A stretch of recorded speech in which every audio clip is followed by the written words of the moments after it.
Mesdames, Messieurs, bonsoir. Ce soir, à l'émission Le Touche-à-tout, je ne reçois qu'une seule invitée. Mais vous allez voir qu'on a du stock pour la demi-heure au complet. Puis même encore, j'espère qu'on va être capable de toucher à tous les sujets. J'ai le plaisir d'avoir avec moi la directrice d'un organisme qu'on appelle Mesures alternatives Jeunesse Frontenac, Madame Nathalie Gilbert. Bonsoir, Nathalie. Bonsoir. Mesures alternatives Jeunesse Frontenac. Qu'est-ce que c'est, cette bébite-là? En fait, Mesures alternatives, c'est l'organisme de justice alternative du territoire ici à Thetford Mines. Nous, on a le mandat légal, en fait, d'être à l'application de la loi sur le système de justice pénale pour adolescents. Alors, on travaille principalement avec les jeunes âgés entre 12 et 17 ans qui ont commis des infractions et qui ont des conséquences judiciaires à assumer. Quand on dit conséquences, là, c'est pas des condamnations, ça, là? Non. C'est très différent du système adulte. C'est vraiment un système adapté pour les adolescents. Et tu viens de me dire 12-17, parce qu'à 18, ils sont réputés être majeurs. Oui. Et là, s'ils font des coches mal taillées, ils vont passer devant la justice des adultes. Oui, voilà. Mais en bas de 12 ans, parce que tu m'as dit 12-17? Ouais, en bas de 12 ans, c'est un système vraiment différent parce que on considère la période de temps. On sait qu'entre 12 et 17 ans, c'est l'adolescence, on fait des essais, des erreurs, on développe notre personnalité et on n'a pas la maturité non plus de comprendre, comme un adulte, parfois, l'implication des gestes que l'on pose. Donc, le système de justice pénale pour adolescents tient compte de tout ça au moment où on rend la sentence auprès des jeunes. Mais quand on dit que vous autres, vous êtes une justice alternative pour les ados, oui. Les 12-17, là, mais concrètement, qu'est-ce que vous faites?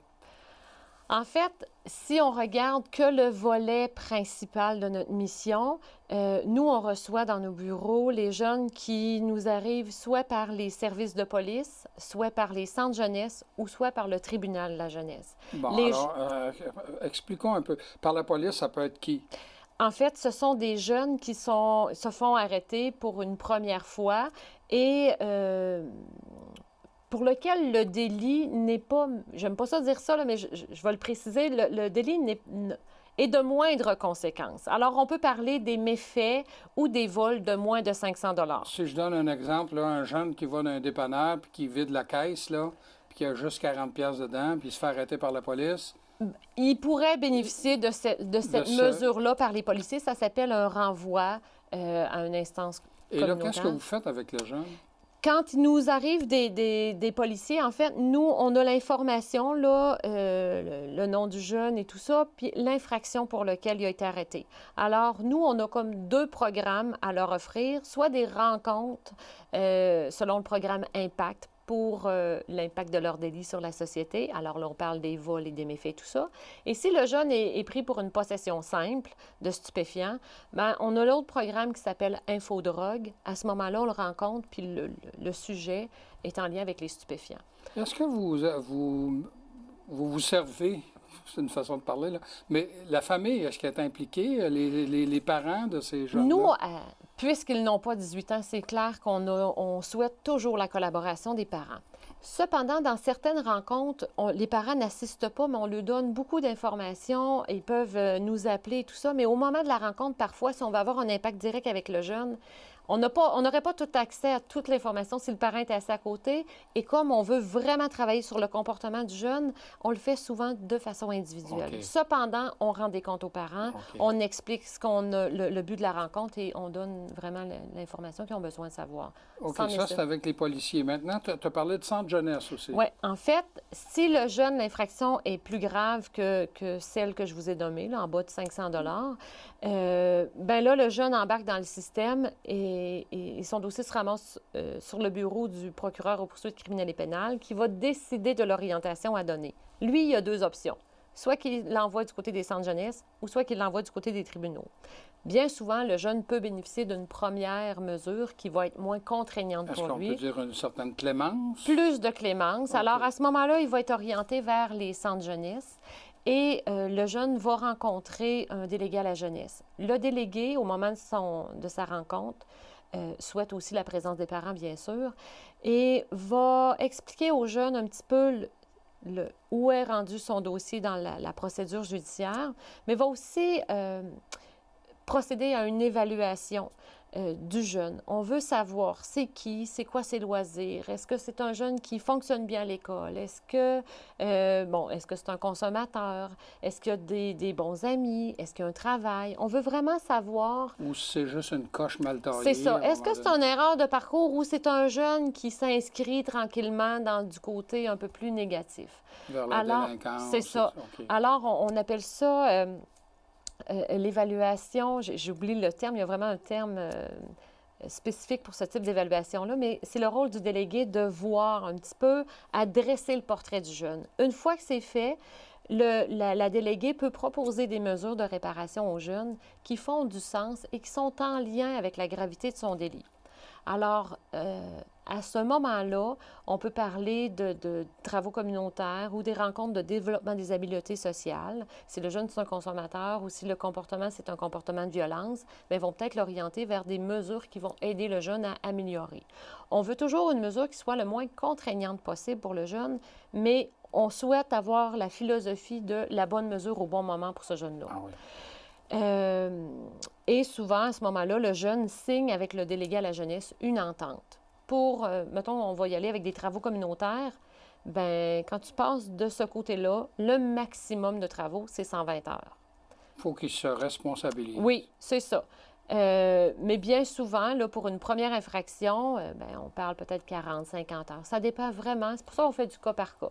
Mais il va faire ses travaux communautaires à quel niveau? En fait, une fois signé, le dossier nous est acheminé aux mesures alternatives et nous, on contacte le jeune et les parents pour une première rencontre pour voir quelles sont les disponibilités de ce jeune-là, quels sont ses intérêts aussi. Et on essaie de le placer dans un organisme communautaire qui va l'accueillir pour faire ses travaux. Okay. Alors là, ça peut être de tout ordre. Si c'est des jeunes filles, bien, on peut les orienter vers la JT ou le réseau d'entraide des Appalaches. Ça peut être à Don-Rémy, ça peut être à Récupération Frontenac, qui peuvent faire des travaux avec les travaux publics. Alors, c'est vraiment selon l'intérêt et la disponibilité des jeunes, mais aussi en respect avec ce que les organismes d'accueil nous demandent. Parce qu'on parle toujours de confidentialité quand on est avec des jeunes contrevenants. Ah ben oui. Et moi, je n'ai pas le droit de dire aux organismes la raison pour laquelle le jeune doit faire une mesure. Cependant, l'entente qu'on a, c'est les organismes me disent, bien moi, tel profil de personne, je ne la veux pas dans mon organisme, mais nous, on s'engage à respecter ça. OK. Donc, c'est comme ça que ça procède. Puis les jeunes ont souvent entre 3 à 6 mois pour faire leurs mesures de réparation. Si ça se passe bien, on ferme le dossier à notre niveau. On sait qu'au niveau des centres jeunesse, il reste accessible pendant 2 ans. Et après ça, il se ferme. Il n'y a pas d'autres conséquences que celle-là. Si le jeune a récidivé, c'est-à-dire qu'il a recommis une infraction, ou que le délit pour lequel il a été arrêté est majeur, on parle de crimes avec violence ou à caractère sexuel. Avec, main armée. Oui, voilà. Alors, à ce moment-là, il serait plutôt orienté vers le tribunal de la jeunesse. Et là, ça se passe. C'est une cour, ça, mais pour les jeunes. Oui, c'est vraiment le tribunal de la jeunesse. Ils vont à la cour. C'est comme un adulte. Le jeune est représenté par un avocat.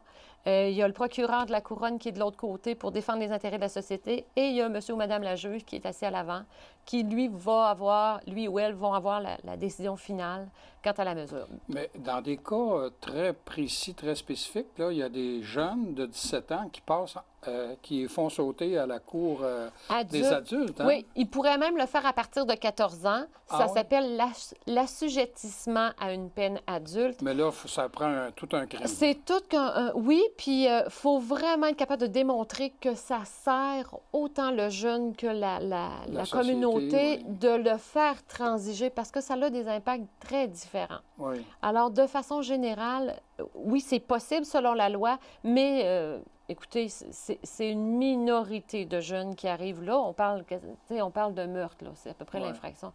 Donc, heureusement, c'est pas la majeure. Est-ce que vous autres, vous devez appliquer la décision que monsieur ou madame la juge va rendre par rapport aux jeunes qui est devant vous? Oui, nous, on n'a aucun pouvoir décisionnel sur les mesures. On est vraiment à l'application. Donc, l'évaluation est faite en dehors de chez nous. Une fois chez nous, on n'a qu'à appliquer la mesure qui a été décidée. Alors, on s'est mis de l'encadrement, des procédures internes et tout ça pour bien accompagner le jeune dans sa mesure. Et quand la mesure est terminée, bien, nous, on rend des comptes au délégué à la jeunesse. Dans les décisions du tribunal, c'est quoi, j'ose pas dire les amendes ou les pénalités, comment qu'on les appelle? Bien, en fait, Vous autres, dans votre jargon. oui, là, il y a des sanctions extrajudiciaires ou des Oui, peines spécifiques. oui. Les Mais ça peines... peut-tu aller encore une fois justement à faire des travaux communautaires? Qu'on est passé d'un côté ou l'autre, en fait, il y a comme un entonnoir au niveau des conséquences. Tu peux y avoir, la conséquence que je n'ai pas encore parlé, c'est la médiation avec la victime. Exemple, vous êtes propriétaire d'une maison et un soir, vous arrivez à la maison, il y a une infraction qui a été commise parce que la fenêtre est cassée. Ils ont viré la maison à l'envers oui, pour trouver de l'argent. Bon. Vous portez plainte à la police, les policiers font leur enquête et finissent par trouver le coupable. Ça donne que le coupable, c'est un mineur, âgé entre 12 et 17 ans. Nous, les organismes de justice alternative, on a le mandat légal de contacter les personnes victimes pour reparler des événements, pour voir c'est quoi leurs intentions, pour leur dire que la personne qui est arrêtée, c'est un mineur. Des fois, ça fait juste calmer le jeu parce que tu le sais pas. Est-ce que c'est un adulte qui me suivait pendant des semaines qui est rentré chez nous ou c'est un jeune de 12, 13 ans, 14 ans qui est rentré? Ça n'a pas le même impact au niveau. Les conséquences... Puis les conséquences, de toute façon, c'est un viol de l'intimité. C'est ça. Alors là... Oui. Alors, les personnes victimes peuvent choisir de rencontrer l'adolescent dans un processus de médiation. À ce moment-là, c'est nous qui faisons ces médiations-là. On rencontre le jeune pour une préparatoire, on rencontre aussi la personne victime pour le préparer, et après ça, on les met ensemble et on reparle de la situation. Il faut qu'il réalise tout l'impact de ce qu'il a fait. Oui, effectivement. C'est une mesure très éducative au niveau de la responsabilisation. Et parfois, ça fait aussi du bien à la personne qui a été victime de voir que finalement, la menace qu'il avait anticipée pendant des mois à ne pas savoir qui avait fait ça, bien, quand tu vois un jeune de 12, 13, 14 ans qui a du repentir, qui est désolé, qui n'avait pas jamais... la tête en dessous du bras. Oui, c'est ça. Donc, ça change un petit peu, ça n'enlève pas le geste, mais ça l'amoindrit les conséquences bien souvent. Est-ce que ça pourrait arriver à la rigueur que le jeune soit dans le jugement du tribunal ou vous autres, dans la poursuite du dossier, jeune qui s'engage à aller pelleter l'entrée du couple qui est là pour essayer de compenser un peu le mal qu'il a fait? Ça peut aller jusque-là? Oui, parce que la médiation, les parties, on les prépare on prépare le jeune à dire qu'est-ce que tu es prêt à offrir, toi, en compensation. Puis on demande à la personne victime, qu'est-ce que vous souhaiteriez vous recevoir ou avoir comme... Ayez juste une idée en tête, puis des fois, ça se passe au moment. On ne sait pas c'est quoi les souhaits, on les découvre là. Parfois, c'est juste de t'avoir vu. Parfois, l'excuse verbale fait l'affaire. S'il y a eu des dommages, parfois, si le jeune travaille, ça peut être un dédommagement financier. Ça peut être... Il n'y a pas de limite. Okay. Nous, notre mandat, c'est de faire la médiation et d'assurer le suivi dans l'entente que les deux parties auront pris. Puis une fois que c'est fait, on rend des comptes soit au délégué ou au tribunal pour dire la médiation a eu lieu, puis ils se sont entendus. Ça, c'est le gros de votre travail. Vous avez à peu près... Puis le territoire, là, il est très vaste. Oui, en fait, moi, j'ai le district judiciaire de Frontenac, donc j'ai une partie de la municipalité d'Arthabasca, Beauce-Sartiguan, j'ai Lot-Binière, puis j'ai les Appalaches. OK. Ouais. Puis vous autres, là, vous êtes seulement deux. On est deux. Moi, je suis directrice. Vous avez combien de dossiers par année, à peu près? On a à peu près 80 dossiers. Là. Ça joue autour de ça. Vous n'avez rien. Vous devez avoir d'autres choses à nous offrir. Là, on a d'autres choses à nous offrir, mais je vais juste préciser que quand on a des jeunes qui ont 150 heures de travaux communautaires, puis qui vont à l'école, puis qui travaillent, puis qui font des sports, parfois, ça peut être rock'n'roll de gérer la mesure. Et c'est ça. Fait on a ce mandat-là en premier, mais c'est sûr que on parle de criminalité, donc c'est important d'en faire la prévention. Oui. On a la chance, ici, à Tête-Ferme, de faire de la prévention puis d'avoir la collaboration des corps de police. Autant la Sûreté municipale que la Sûreté du Québec s'impliquent dans nos mesures pour avoir un plus grand impact chez les jeunes puis que ce soit pris au sérieux. Parce qu'on n'oublie pas que les jeunes ont tendance à banaliser leur comportement. Et quand la police nous accompagne, on dirait qu'il y a une lecture qui est un peu différente. Oui.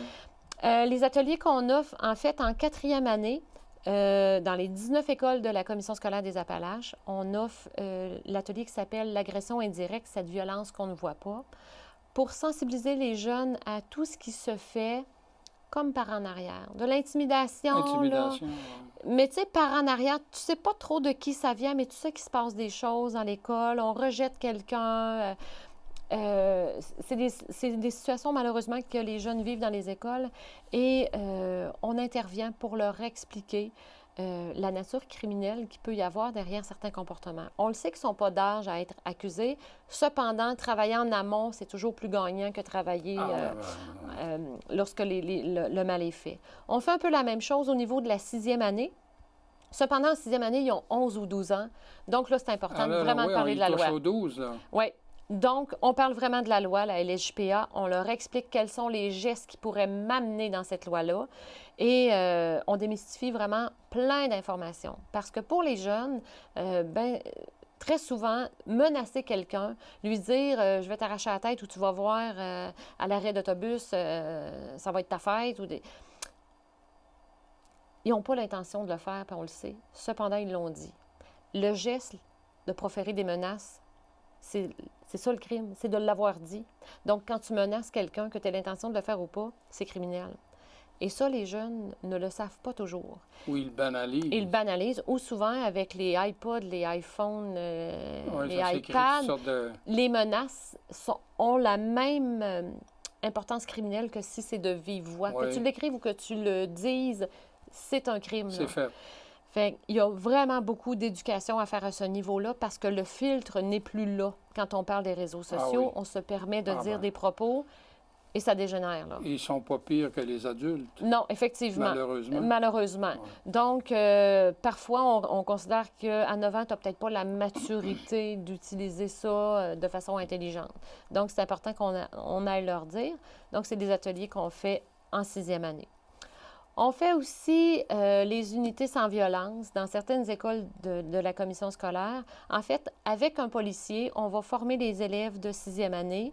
On donne 3 ateliers différents pour qu'ils forment l'unité sans violence. Alors, ils ont vraiment un rôle, pas nécessairement de régler les conflits, mais de prévenir, d'être les yeux, les oreilles dans la cour de récréation ou dans les espaces communs, parce qu'il n'y a pas autant de surveillants qu'il y a de jeunes. Et c'est pas vrai qu'on entend puis on voit tout.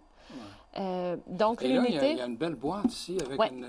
En fait, les responsables de l'unité sans violence, ils ont ce dossard-là pour être identifiés dans la cour de récréation. C'est sécurisant aussi pour les petits de première année ou maternelle. Je vais le montrer à la caméra.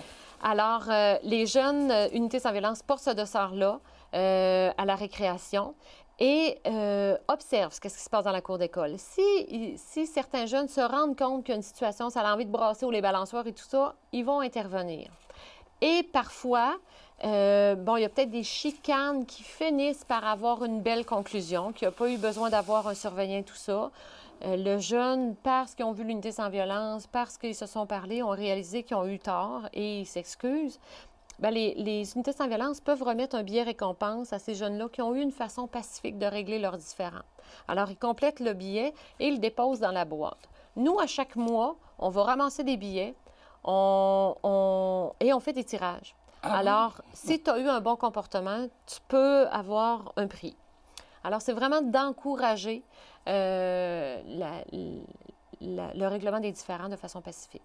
Alors ça, c'est très apprécié chez les jeunes. Oui, puis à la fin de l'année, on ramasse tous les billets de l'année, puis on fait un grand tirage, un dîner récompense avec les policiers. Alors tu peux t'asseoir dans l'autopatrouille, mettre les menottes, partir les sirènes. Fait que ça, les jeunes adorent ça. Ouais. Et ça fait quand même une dizaine d'années qu'on fait les unités sans violence dans les écoles. Donc, tu étais à la maternelle, tu as vu l'unité sans violence. Là, c'est rendu toi qui es en 6e année. Tu as hâte d'être rendu là, parce que c'est à ton tour d'être l'unité sans violence. Fait que les jeunes apprécient vraiment ça. Puis, on les prépare aussi. Tu sais, c'est pas juste de remettre des prix. Ça, c'est un prétexte pour encourager. Mais on sait que quand tu es en 6e année, il y a un passage qui va se faire vers le secondaire. En 6e année, tu es le plus grand de l'école, mais l'an prochain, tu vas être le plus jeune. Alors, si tu as appris à t'exprimer, si tu as appris à prendre ta place, bien, peut-être que la transition va se faire de façon plus facile. Donc, c'est un peu ça qu'on encourage aussi. Prendre position dans la vie puis dénoncer quand les choses ne sont pas acceptables. Ah. Fait que ça, on fait ça. On fait aussi le service Médiado, en fait. Ce sont des infractions qui peuvent arriver dans les écoles secondaires pour lesquelles l'intervention policière n'est peut-être pas souhaitée. Je donne un exemple. Bon, il y a eu 2 jeunes entre les cases qui se sont poussés un petit peu, puis ça a eu envie de dégénérer, mais ça n'a pas pris des ampleurs majeures. Il y a quand même des voies de fait qui se sont, parce qu'il y a eu échange de coups.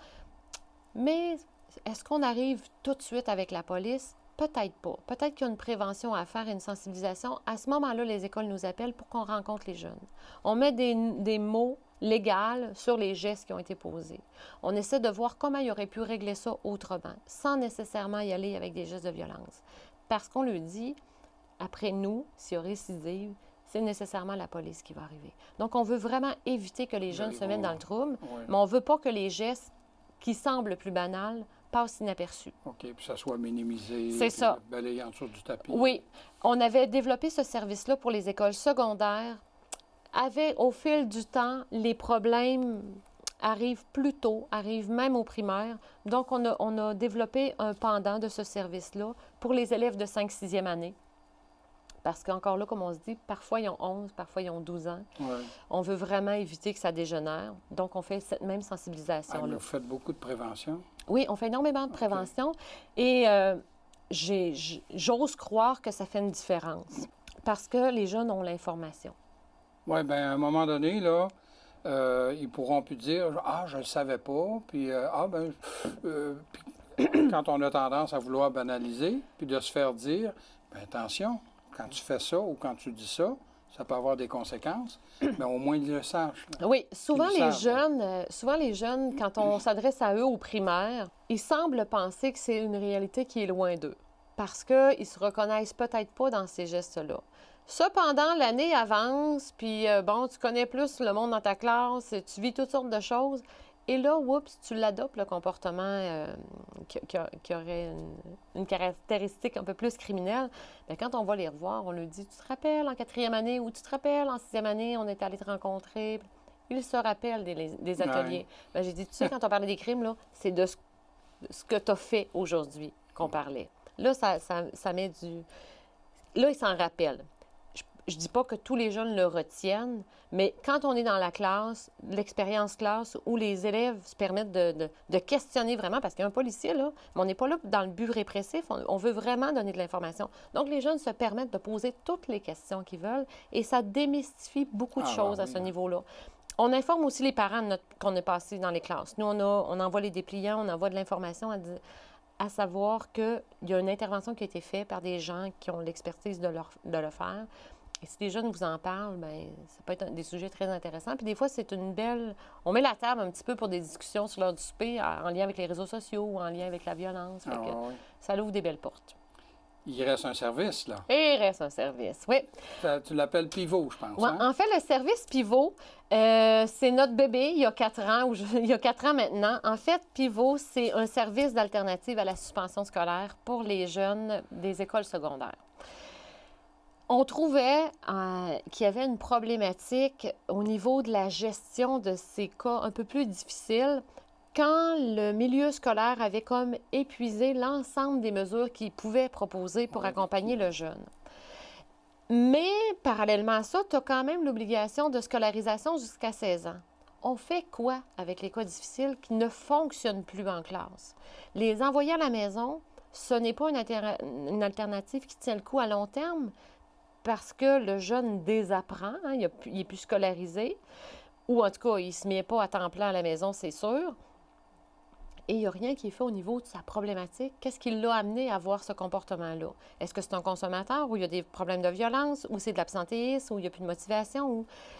Fait qu'on a proposé cette alternative-là pour ces jeunes-là, justement, qui ont fait le tour des mesures à l'interne, mais qui ont quand même des grands besoins. Alors, le service Pivot est en même notre bâtisse, mais au niveau de l'étage du sous-sol, en fait, qui est aménagé spécifiquement pour recevoir, j'ai eu de la misère avec mon mot, spécifique. Ah oui, c'est pas facile. Celui-là. Pour les jeunes, c'est ça, qui sont expulsés, donc qui proviennent de la polyvalente de Disraeli, de Blackleck ou de Thetford, ils ont accès à nos services. Et ce qui est génial dans ce projet-là, c'est que les parents ne sont pas obligés de faire le transport. On a vraiment une entente là, pour que le jeune transite d'une poly à l'autre puis qu'il arrive directement dans nos services. Donc, il n'y a pas d'excuse peu importe d'où tu viens sur le territoire, pour ne pas te présenter. Alors, les séjours varient entre 3 et 20 jours. Et on a deux intervenantes et une enseignante. L'enseignante fait des demi-journées sur 5 jours pour le rattrapage scolaire. Donc, il faut qu'elle soit très polyvalente parce que j'ai des jeunes qui peuvent être expulsés en secondaire 1, mais j'en ai des secondaires 5 aussi. Oui. Fait qu'au niveau c'est de l'accompagnement académique, ce n'est pas de l'enseignement. Mais au niveau des intervenantes, elle s'occupe vraiment de faire des ateliers sur l'estime de soi, sur la gestion de la colère, sur différentes problématiques qui ont amené le jeune à notre service. On poursuit des objectifs que l'école nous a demandé de faire avec ces jeunes-là et on fait des suivis individuels. Nathalie, malheureusement, le temps d'émission est passé, mais je pense qu'on a passé à On travers a fait le tour de ce qu'on avait à dire, oui. Ah ben, je te remercie beaucoup. Ça me fait grand plaisir. Alors, j'avais le plaisir de recevoir la directrice des mesures alternatives Jeunesse Frontenac, Mme Nathalie Gilbert. Il y avait du stock, hein? On savait que Karine avait raison de lui consacrer toute l'émission. C'est tellement important. Et je vous invite à nous revenir la semaine prochaine.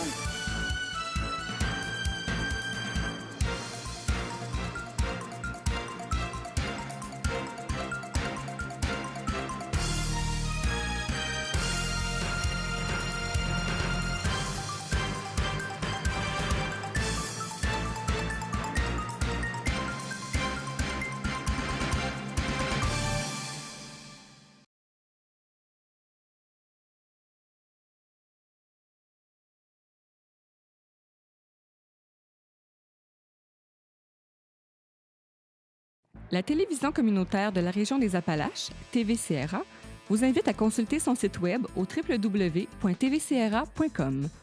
Vous y trouverez une foule d'informations. Sa mission, son historique, ses émissions, sa grille horaire, son bingo, les services offerts et nos coordonnées. Ainsi, sur www.tvcra.com, vous aurez la possibilité de visionner nos émissions et de nous faire parvenir vos commentaires.